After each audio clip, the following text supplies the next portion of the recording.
Rich poor, big small, rapid slow.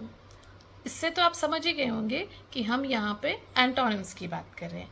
Yes, today in this video we will talk about antonyms. आज A alphabet के हम सारे words लेंगे जिसके meaning भी जानेंगे और उसके एंटोनिम्स भी करेंगे और फिर उसके सेंटेंस बनाना भी सीखेंगे। So let's begin.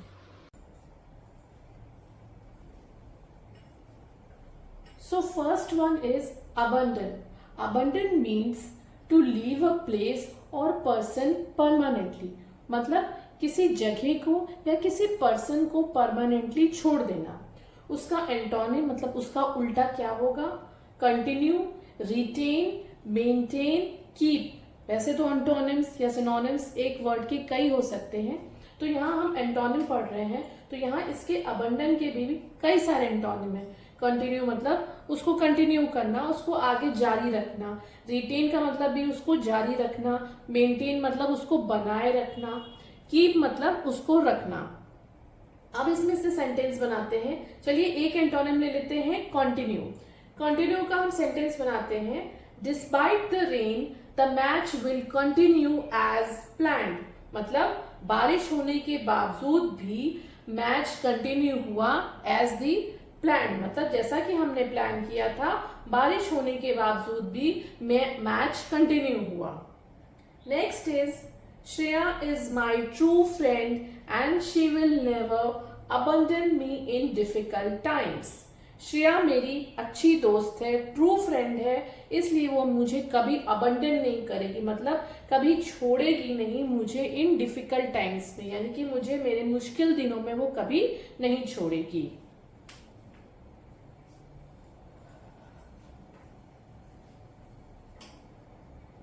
Now the next one is abdect.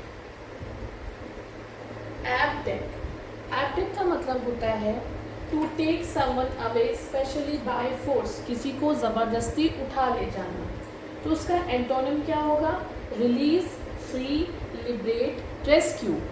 मतलब रिलीज मतलब छोड़ देना, फ्री मतलब फ्री कर देना, लिबरेट मतलब भी आज़ाद कर देना, रेस्क्यू मतलब बचा लेना।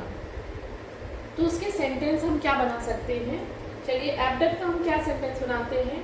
We all gathered together when we heard that someone tried to abduct the child. मतलब हम सब लोग वहाँ इकट्ठा हो गए जब हमें ये पता चला कि कोई बच्चे को ज़बरदस्ती उठा के लेके जा रहा था। ठीक है, फिर हम एंटोनिम में से एक वर्ड ले लेते हैं, उसका सेंटेंस बनाते हैं। रिलीज हमने लिया है, The pigeon was released after being caged. मतलब pigeon को केज में बंद करने के बाद रिलीज कर दिया गया। आई होप इतना आपको क्लियर हो गया होगा। स्क्रीनशॉट आप ले सकते हैं इसका।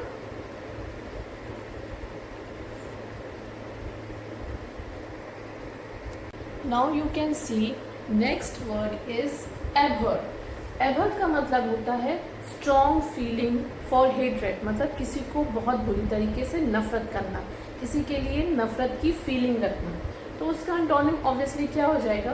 उसका एंटोनिम होगा लव, एडमायर, लाइक। लव मतलब प्यार करना, एडमायर मतलब किसी की तारीफ करना, या लाइक होता है किसी को पसंद करना। तो एवर का एक सेंटेंस हम बनाते हैं, I abhor Riya because she always lies. मैं रिया को नफरत करती हूँ, उसके लिए मुझे स्ट्रॉन्ग फीलिंग है हेट्रेड की। I abhor Riya because she always lies. Lies मतलब झूठ बोलना, क्योंकि वो झूठ बोलती है। नेक्स्ट पर लेते हैं एंटोनिम में से like. I like Shruti because she always speaks the truth. मुझे श्रुति पसंद है क्योंकि श्रुति हमेशा सच बोलती है। तो स्क्रीनशॉट ले लीजिए इसका। Now the next one is ability. Ability का मतलब होता है पावर और कैपेसिटी टू डू समथिंग, मतलब किसी काम को करने की क्षमता, या फिर पावर मतलब कोई ताकत, उसको हम एबिलिटी बोलते हैं। उसका एंटोनिम क्या होगा? इनएबिलिटी, इनकैपेसिटी या फिर वीकनेस मतलब अयोग्यता। इनकैपेसिटी मतलब हो गया ना काम करने की कैपेसिटी रखना, जिसके अंदर क्षमता ही ना हो। और फिर वीकनेस हो गया दुर्बलता या फिर कमजोरी। चलिए सेंटेंस बनाते हैं एबिलिटी का। Despite his ability to solve maths problems he struggle with English pronunciation. मतलब उसकी योग्यता है मैथ्स की प्रॉब्लम सॉल्व करने की, बट वो इंग्लिश प्रोनाउंसिएशन में थोड़ा सा स्ट्रगल करता है। नेक्स्ट हमारा सेंटेंस है वीकनेस से। Ice cream is my biggest weakness, मतलब मेरी कमजोरी है। आइसक्रीम सबको पसंद होती है, तो ice cream is my biggest weakness. I hope आपको क्लियर होगा। स्क्रीनशॉट ले लीजिए।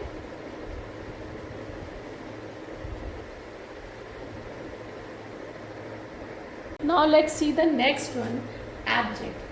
एब्जेक्ट का मतलब होता है वेरी अनप्लीजेंट एंड ह्यूमिलेटिंग, मतलब बहुत ही दयनीय, यानी कि बहुत नीच, यानी कि बहुत बुरी प्रवृत्ति का इंसान हो या स्थिति हो किसी की। फिर इसका एंटोनिम क्या हो जाएगा?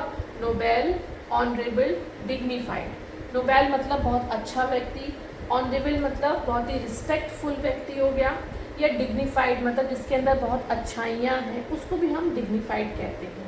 चलिए इसका सेंटेंस बनाते हैं एब्जेक्ट का। My parents lived in abject poverty struggling to find food every day. मतलब मेरे पेरेंट्स पहले के समय में बहुत एब्जेक्ट मतलब बहुत दयनीय नीच स्थिति में थे, जहाँ उन्हें रोज के जीवन के लिए भी काफ़ी मशक्क़त करनी पड़ती थी। दूसरा हमारा एंटोनिम से वर्ड लेते हैं नोबेल। नोबेल में हमने लिया है king Shivaji Rao was known for his Nobel character and kind deeds. मतलब शिवाजी राव अपने नोबल कैरेक्टर और काइंड डीड की वजह से काफ़ी फेमस थे। स्क्रीनशॉट ले लीजिए इसका।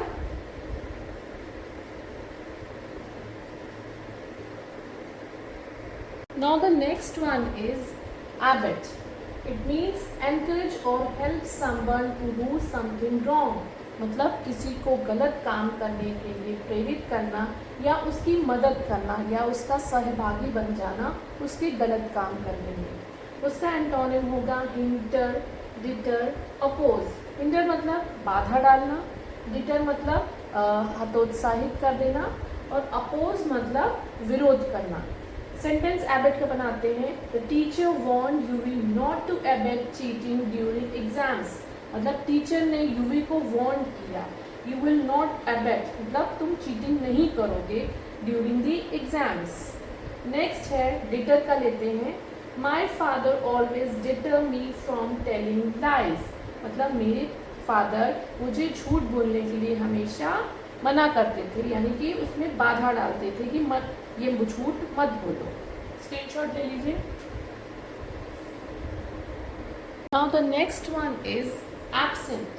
एब्सेंट मीन नॉट प्रेजेंट, अनुपस्थित रहना, किसी जगह पे ना होना। एंटोनिम होगा उसका प्रेजेंट, अटेंडिंग। प्रेजेंट मतलब होना, अटेंड मतलब उसको अटेंड करना। नेक्स्ट सेंटेंस बनाते हैं। My teacher marked me absent. मेरी टीचर ने वहाँ पे मुझे एब्सेंट मार्क कर दिया, जबकि मैं क्लास में प्रेजेंट था। All my colleagues were present at the meeting and actively participated. मतलब मेरे सारे colleagues वहाँ मीटिंग में प्रेजेंट थे and they were actively participating, meeting को पार्टिसिपेट कर रहे थे। स्क्रीनशॉट ले सकते हैं।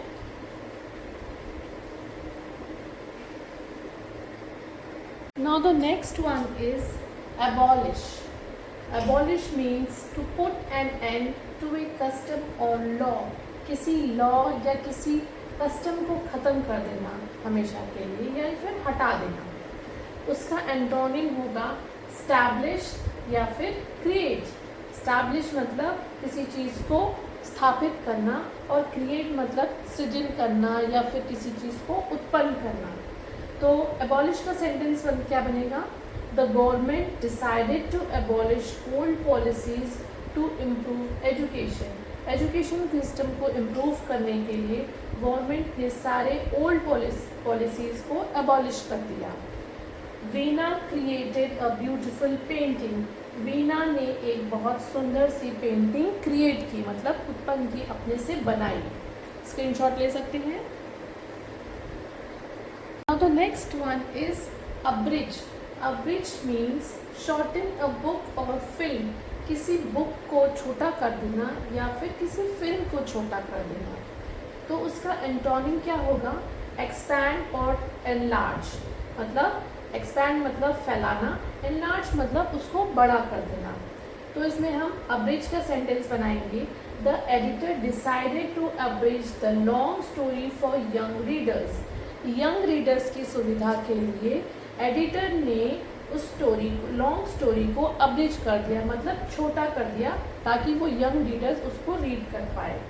फिर एक्सपैंड का बनाते हैं sentence. My husband plans to expand its business to other country. मेरे हस्बैंड अपने बिजनेस को दूसरे कंट्री में एक्सपैंड करना चाहते हैं, मतलब उसको फैलाना चाहते हैं. स्क्रीनशॉट ले लीजिए. Next one is abrupt. Abrupt का मतलब होता है सडन और अनएक्सपेक्टेड. सडन मतलब अचानक या फिर अनएक्सपेक्टेडली, मतलब हमने जहाँ उम्मीद भी नहीं की होती है वहाँ पे कुछ अचानक से हो जाए या फिर सडनली अचानक से कुछ हो जाए.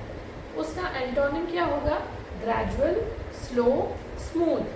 ग्रेजुअल का मतलब होता है क्रमिक, मतलब धीरे धीरे से होने वाला, कोई चीज़ धीरे धीरे से होने वाली हो. स्लो मतलब होता है धीरे.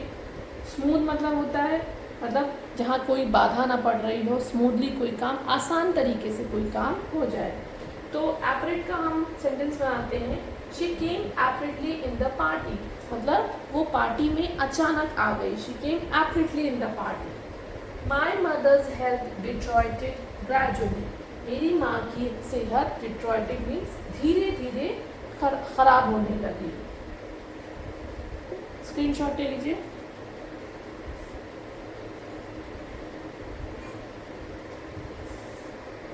सो फ्रेंड्स, ये वीडियो आपको कैसी लगी कमेंट कर में ज़रूर बताइएगा. और अगर इसके अलावा भी और कोई वर्ड्स हों जिसके एंटोनिम्स आपको पता हो तो वो भी कमेंट में ज़रूर बताइएगा. So please like, share and subscribe.